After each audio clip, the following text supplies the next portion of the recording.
Чем отличается?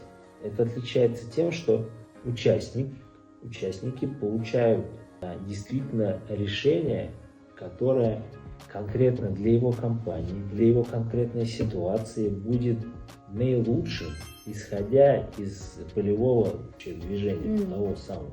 Не исходя из того, как он об этом думает или думают другие люди, да, не из головы, а вот, из той части, где находится хорошее решение. Понимаешь? Поняла, да.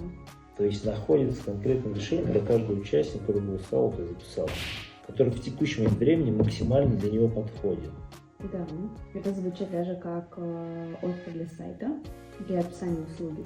Да, вот я прям написал. Для кого? Для собственников бизнеса, для генеральных директоров компаний, для топ-менеджеров холдингов, международных организаций, полугосударственных компаний тоже окей. Для руководителей подразделений. Как работают? Используя имплицитные знания, коллективное сознание и полевую работу.